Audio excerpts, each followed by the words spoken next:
For the past month or so, everybody, pretty much including me online, have been making non-stop jokes about the Russian economy and the Russian ruble, the Russian currency, basically being down bad, being in a pretty awful state. And it's been true for a while, and people still continue making these jokes, you know, saying that the ruble turned into Ruble, you know, very funny. But the thing is that if you actually pay attention and look at what's going on right now, it seems that the ruble is back. It actually is in a better state than it was before the start of this special military operation. Well, the truth is that it's not that simple, and in a way, yes, it is back, but it's a more complicated situation, and it doesn't necessarily mean that things are going very well. Hello Blazers, it is your boy Roman, your favorite neighborhood Russian. Hi guys, today welcome to a brand new video. In today's video, guys, we're going to be talking about what's going on with the Russian currency currently, and try to understand what is up, because a lot of people are very confused how it can be doing so well, and again, it's not that simple. But yeah, we were right here at a pretty cool place actually to do this. This is actually a cable car station that we're gonna go and take a funicular to the top of the mountain, and we're gonna continue our story here. I guess it's gonna be an epic metaphor for the rise of the ruble or whatever. I don't fucking know. Let's go.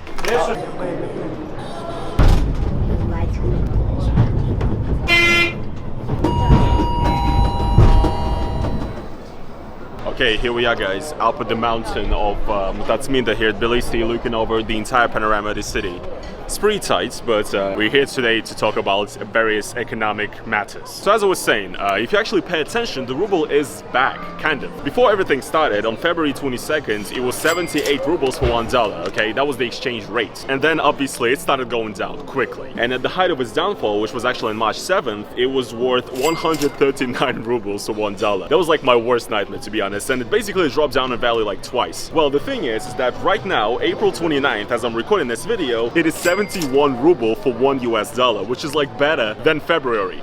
What is going on? Well, it's actually quite simple if you put it in short, and that is exactly what I want to describe and explain in this video. What the Russian government has done to bring the ruble back and make it stronger again, make the ruble great again, and also how this basically doesn't mean that the Russian people are getting more rich or anything. It's not. People get more poor and can afford less things, even though the ruble seems strong. It's a difficult situation, so let me get into it. Let's talk about why the ruble even dropped down so badly to almost 440 for $1 in the first place. Well, the reason is because of the sanctions, obviously. One of the biggest sanctions was probably the fact that the Central Bank of Russia, which obviously regulates the use of currency and, you know, finances in Russia overall, in case of a scenario like this, they've been building like a fund of dollars, and the US government seized $600 billion or so of Russian money in dollars that was like stored in the US or Europe or something like that. So huge amount of cash was basically seized. That cash was used a lot by the Central Bank of Russia to try to battle the ruble's downfall, because that's what the central bank would do in a nutshell. It would sell US dollars for rubles, therefore creating like demand for it and pushing the exchange rates a bit higher, sort of combating the panic in the economy when all the Russians suddenly ran and started exchanging their rubles to dollars. Next thing that also hurt the Russian currency a lot is that a lot of European countries actually pulled out of buying Russian gas. However, the reason why the ruble is still being able to sort of get back is because some countries still do it. For example, Austria and Germany. And not only that, but Russia actually recently put out like an order saying that if you want to buy gas from us, you gotta pay for it in rubles, our national currency, which is also meant to drive up the usage and the circulation of ruble and to make it stronger. Okay, so now let's discuss what Russia has done to actually improve the ruble inside of Russia. So there's measures that they've done not only to combat foreign countries, but also to basically limit the circulation of foreign funds inside of Russia and for Russian citizens outside of Russia. It's kind of it's ruining my life a little bit, I'm not gonna lie, but anyway. So first of all, what they've done is that they increased the interest rates in Russian banks to 20%, which means that people will get more on their deposits now and everything. Essentially, this is meant to, again, battle the downfall of the ruble and to incentivize people to save money in rubles more instead of converting it to USD or Euro or any other currency, basically. Another really funny, really cool measure, guys, that they've implemented is that anybody essentially who makes money from abroad, this could be, you know, IT specialists or YouTubers, anybody who makes money from abroad essentially and gets it in Euro or dollars or whatever, within a few days of receiving their money, they have to sell 80% of the sum that they've received, not sell, but exchange it into rubles. So imagine you're getting $10,000 a month, you're doing really well for yourself, then you would have to exchange $8,000 of that 10,000 into rubles.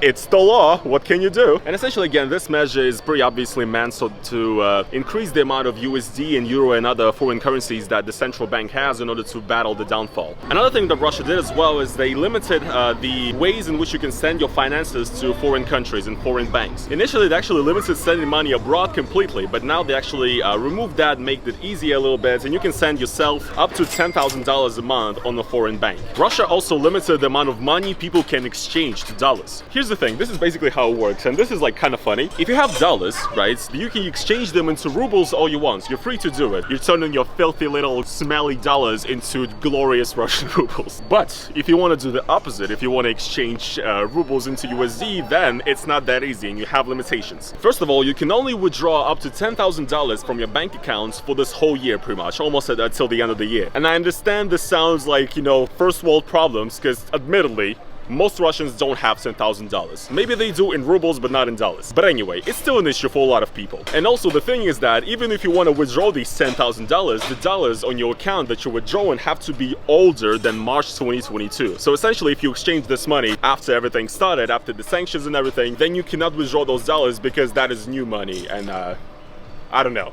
I don't know. I don't make the rules, you know? Another thing that's been implemented recently is that now you need to, you're basically only limited to $10,000 in cash when you leave the country. You can only bring upwards to 10K on a plane if you leave in Russia. Before that, it was pretty much unrestricted. It could be like 25 billion as long as you declare it and you have proof of where you got the money. But now only 10K and that's it. There's also several limitations that Russia has implemented for Russian citizens who want to make money abroad to foreign banks and everything, kind of almost restricting it. It's really weird. It might make everybody who makes money to a foreign bank a criminal, basically, but I think there's gonna be more clarification on that. It's not like they put everybody in jail, right? Hope so. So yeah, pretty much all of these measures, all of these new restrictions and limits, they're implemented in order to limit the flow of the money out of Russia. It's making it harder for Russians and also for foreigners to get their money out of Russia and out of Russian banks because Russia needs it right now, you know? You guys would give up part of your wealth to save your homeland, right? You would. And I guess you could say that these measures did work to some degree because, as we can see, the ruble exchange rate is going up. However, here's the main point of this video, I guess. The thing is that you guys need to understand is that even though the ruble is going back, it doesn't mean that the Russian economy is doing much better right now. Just suddenly it got recovered and it's doing better than before. That's not the case. And things did not go back to normal as far as the buying power of the ruble and the average citizen is. If you're American, you gotta understand one thing about like Russia, for example. The prices of pretty much everything in the country, like food, tech, services, I mean, pretty much everything is always tied to the dollar, and the logic is quite simple. So if the ruble is worth less to the dollar, then things are more expensive in rubles.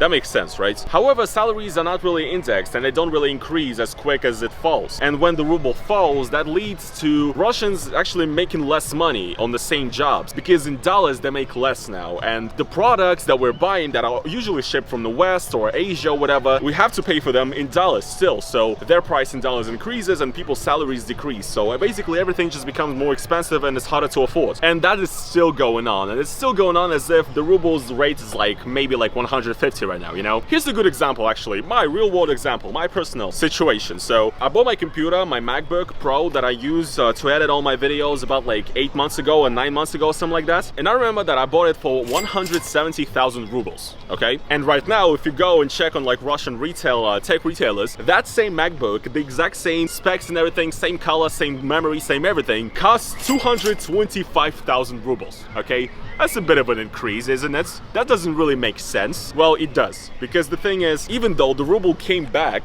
kind of, the prices will not come back. Because first of all, Apple kind of left Russia, right? So we don't know what's gonna happen to like the import of Apple products at this point. Nobody knows. So they're probably running out of them to some degree. And yeah, things are just getting more expensive. And this goes for everything, not just tech products, but for groceries and I mean, literally everything. Now, I'm not in Russia currently.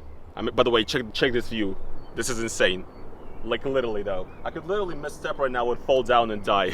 Perfect, dude. Thing is, I'm not in Russia right now, so I cannot hit the grocery store and tell you like how much prices have increased, but I kind of have a general idea of it. And I got this, for example, from an article online about the ways prices change in Russia and whatnot. For example, there's some eyewitness here, a lady named Marina from Moscow, who says that she used to buy cans of Dutch-made baby formula for 2,500 rubles before February 24th. And now the same can costs 4,500 rubles. While boxes of kasha, which is porridge, much, have gone up from 64 rubles for a 500 milliliter box to 100 rubles. Okay, so yeah, food prices are going up. Obviously, you can tell that in the dichotomy of the ruble falling and the prices increasing, this does make perfect sense. I've seen it for years. I've seen it throughout my whole life. It's always been increasing slowly but surely. And in 2014, when the ruble dropped twofold, it increased twofold in like a second. Well, here the ruble currently is like in a good state, but the prices are still going up.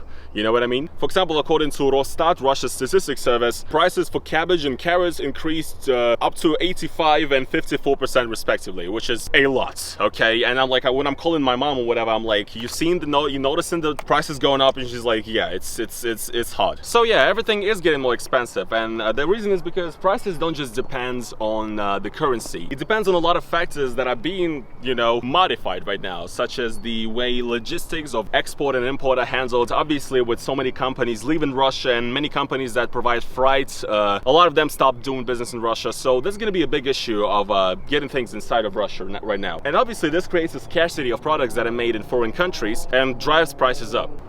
Look at this. Look at this. Goddamn. Look at this. Look at this. So yeah, the thing is that a lot of people in Russia actually currently believe that this exchange rate is kind of BS a little bit because, well, again, you can't really buy dollars. You're like kind of limited in that. It like almost feels like we're in the Soviet Union or some shit, you know, like you can't do anything with your money, bro. But also the thing is that you can buy USD like on the app. The thing is that buying USD in cash is actually like limited. You can buy USD in app in your bank, but the thing is that when you actually go to buy it, the rate is kind of different.